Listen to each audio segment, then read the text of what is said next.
What's up, good people? Welcome into Montgomery Company. It's your girl, Renee. Listen, we got a good conversation today. Bubba Wallace, you know the name, famed NASCAR car driver, but I wanted to talk to him more about just the athlete of it all. NASCAR drivers are athletes, and so I'm an athlete. Do we have any commonalities on how we train, the thought process?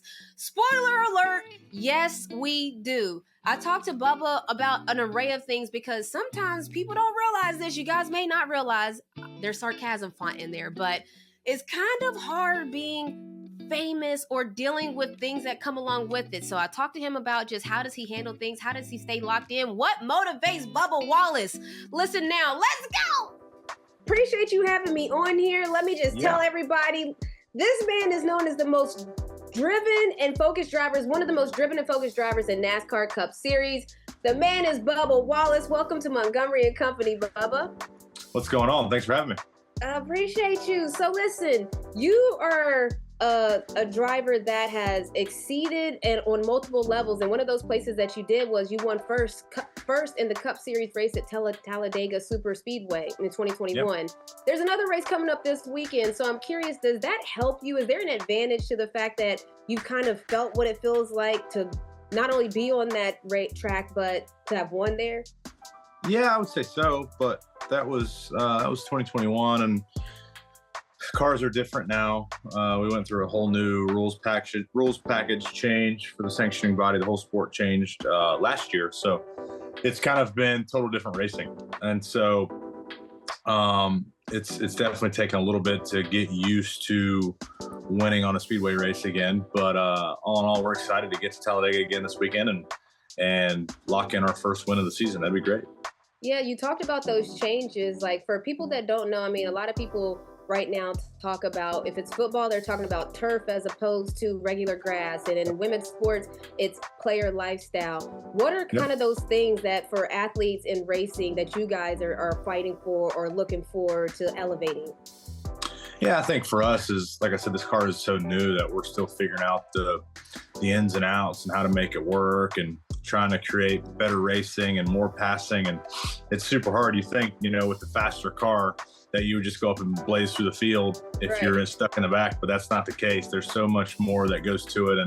And the aerodynamics of everything really makes it a challenge. So trying to get where a tire grip feels, suitable for each track. It's a process. It's a challenge. So, I think there's a lot more smarter people out there that can figure that out. I just do my best to give them the best feedback. No, that's dope. And so you're with, iconic is the only word I can think of. You're number 23, driving 23 for MJ. What is it like? Does that add extra pressure knowing, his mentality? And what is y'all's relationship like? Because this is like two people consider the GOAT. Yeah. The relationship is actually really, really cool. Just to be text him whenever and talk about whatever is it's actually really cool and really fun. But as far as pressure, no, I don't see it. The 23 had been in the sport for many years before, we brought it on as a team. So I know the number 23, you think of Michael Jordan for sure. But for me, I think, the pressure all comes from within. I've raced for Richard Petty before this, so there's a lot of pressure there that people would say, but it feels the same as far as the pressure levels from each team. Yeah, so speaking on MJ, he likes golf, and I hear that you like golfing as well. Ray Allen tells me all the time, like, people that used to shoot in basketball, he thinks it translates straight over to golf. But what are your thoughts on golf and the cross? Like, would you ever play in the tournament? What is it called? Where where they the match? Is it called the match? Oh, the match, yeah. Yeah, the match. Would you ever play in it? Because you like golfing, right? I have to be a lot better to get previewed on the match, that's for sure. So I got a lot of work to do. But I love golf. We have a group of us that play, try to get out, once a week, if not once every other week. But it's fun. A buddy of mine, he just built one. He built a sim in his house. So we go over there and have some tournaments. So yeah, it's a lot of fun. Who would you want to be your partner if you hypothetically ever did get in the match? Who would you want to be matched at, like your partner that you was with? I think it would be Man, I don't. That's tough. Obviously, I'm gonna go Tiger as my first one. That would be sick, right? Iconic. Man, I don't know. I think that's tough. Who would have a good time? I feel like Mickelson will be a good time. Yeah, I feel like you guys would cut up. Like Yeah, people would follow you guys whole around if it was yeah, if it was you yeah, two. for sure, for sure. No, that's crazy. And when I think about, like I love talking to other athletes Yep, because there's a certain mentality that I think we all have when it comes to that grind and yep, being in the thick of it all the time. And so for me, like there was different things. Like I'm from West Virginia, so that was one of the drives for me that like I'm gonna make it out and then I'm gonna put. yep. But what's like that year after year motivation that keeps someone like you locked in where you've won already? You've reached the highest level of success in some races. What keeps you locked in and motivated? Well, aside from the contract that you got to show up for another 2 years, You better get your money. yeah, right. I think I love my job. I love my life, and I love what we're able to do. Traveling all over the country and going out and competing. As many rough days that you have, whether it's on the court or on the racetrack, every game is a new opportunity. And so, no matter how tough the tough gets, then it's like a fresh reset. And it's like, man, one of us is going to win today. So that's what I live for. I love that. And you talked about like every day is a fresh start. And I think about like when there's athletes that are pretty much like some athletes are going to be outspoken because they're just Yep. speaking their truth. And you're one Yep. of those people. I think about, a Draymond Green. He's outspoken as well. I told you I'm in the sports world. So did Yeah. you think it was do you think the suspension, disagree or not disagree with the suspension? So actually, I've been off social media and I hadn't even been on TV, but I heard that he stepped on a guy's chest. Yes. Yeah, that's a little much. That's a But let little me tell much. you some context. What if somebody grabbed Okay. his foot and then he stomped on it? Does that Uh, change your perception at all? He still stomped, but someone grabbed the foot and then he was like, get off of me, stomped. I always like to hear, because yeah, there's yeah. different things in different sports. It's it, who pulled his foot? The Sabonis. So they had been battling all game, Yeah, yeah. like, and so you haven't even really been checking out the playoffs, huh? You're like locked in on you got you got your stuff I've been going on. so focused. Hey, look, this last month we're trying to get this ship turned around, Yeah. and I've been so locked in on trying to get the physical self better that I seen something pop up on like Apple News pops up on your phone, and it's like game 2, Steph Curry. I'm like, oh damn, playoffs. We're in the playoffs now. I need to turn the TV on. Yeah, so this is usually when I turn the TV on, and I've just been behind because I'm focusing on my craft, but I'll turn it on. Well, speaking of your craft, you're kind of like, first of all, let me tell you, you need to talk nice to you because I've watched some of your interviews and you're like your own like worst critic in the Yeah, world. But so first yeah. of all, talk nice to you because I know what that's like. But you said you're trying to turn the ship around this past month. What has that been like for the group? For me, it's like you said, I'm super hard on myself and want to go out and just I don't winning every race is the undoable. You can't Right. do that. And so it's not me chasing something that's unreachable. It's just me getting consistent, showing like, hey, we're a front running team, and I've done some research and I've seen that every 6 races in my 6 years of Cup, the first 7 or 8 races, sorry, have all been around the same average finish. And it's just like, man, I've tried different things. 2018, I was a rookie. 6 years in, I feel like I know what I'm doing, and it's still the same average finish. And it's nothing to brag about. And so, that's the frustrating part to me is because we're putting in the work. The team and I are working really well together. I feel like I'm putting in the work. And, it was that final wreck in Coda. And I said what I said.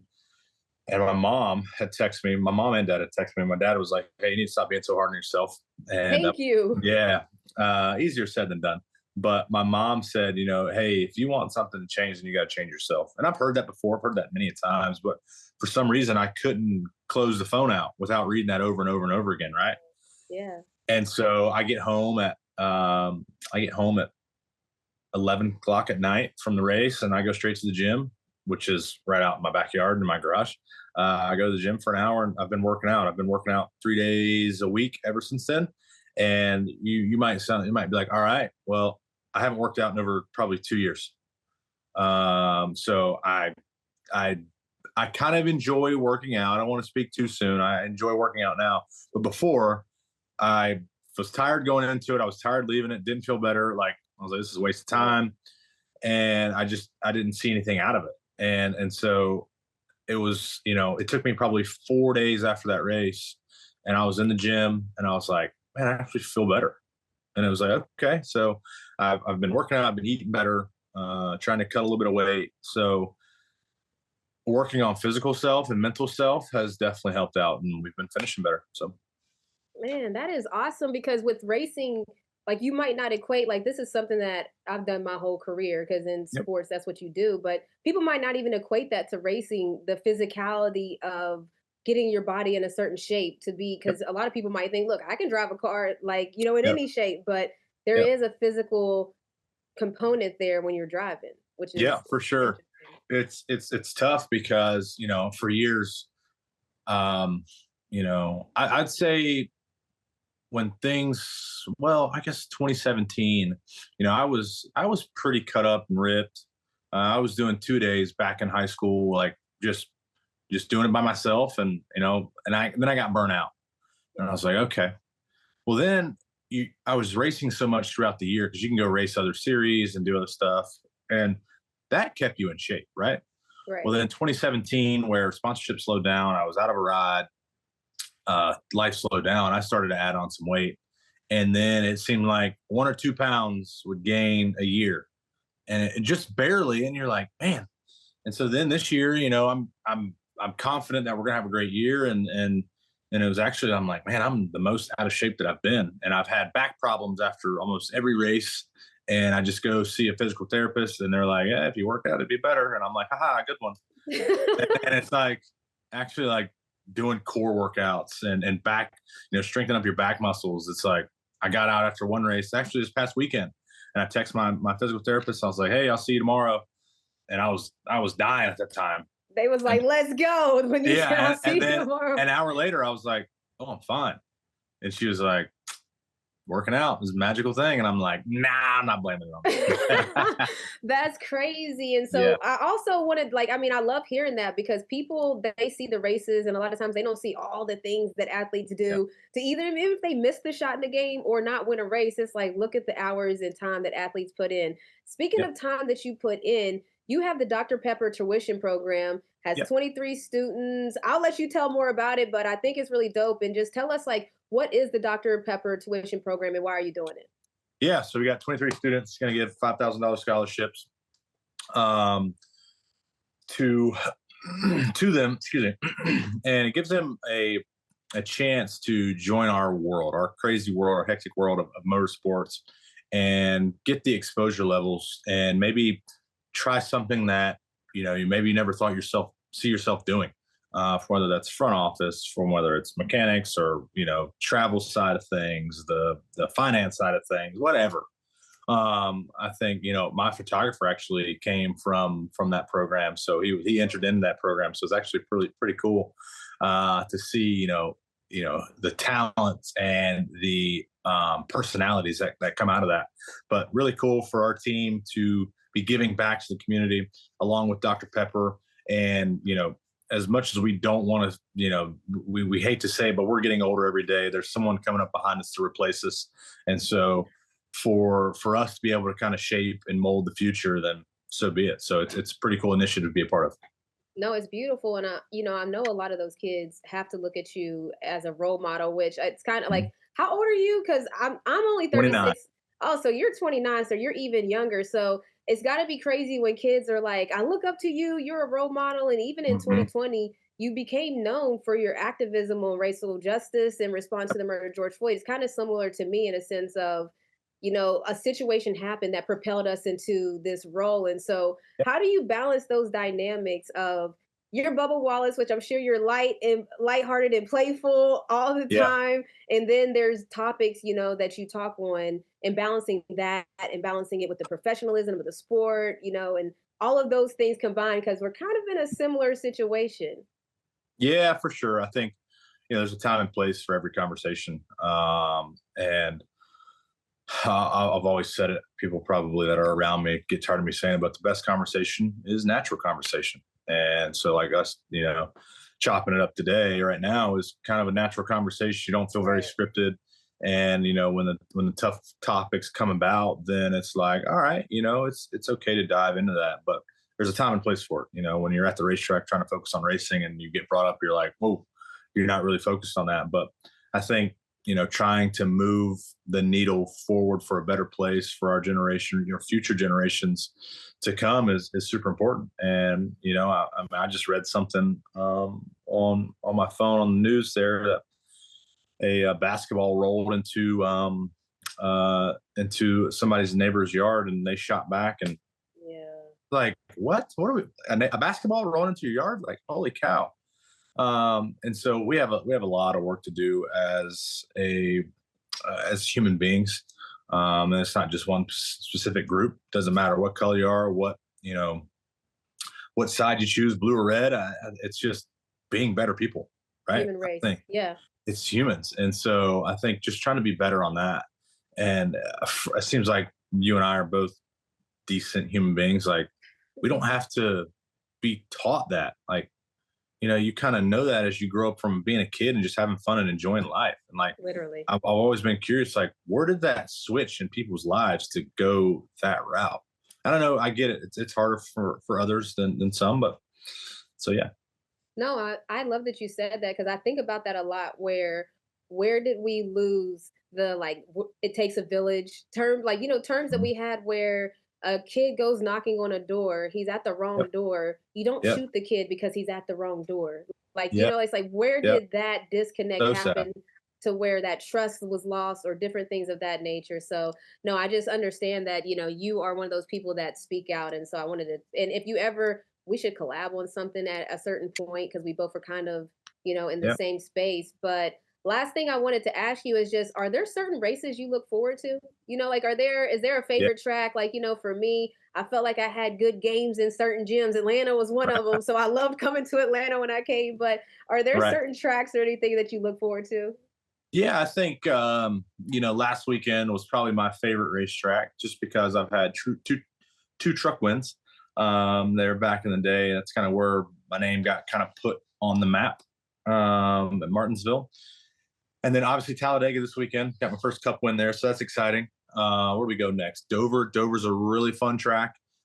Kansas right after that. Kansas, I got my last one at in September of last year. So just to name those, I mean, those are some pretty good tracks for us coming up. So for sure, I have tracks that I circle and highlight and want to run well at. And then there's others that I underline, like, we got to be better at these places. So you get a whole mix. Well, listen, I'm gonna tell you as I leave out of here, Bubba, talk nice to you, okay? And we're gonna be watching, we're gonna be supporting you. Man, I'm a fan. I appreciate you coming on and joining Montgomery Co. Absolutely. Appreciate you. Thank you. I keep on thinking about the match and how he said that he would like to tag team with Tiger Woods or Phil Mickelson. And I know if you guys listened yesterday, I talked about greatness and what it looks like, what it feels like.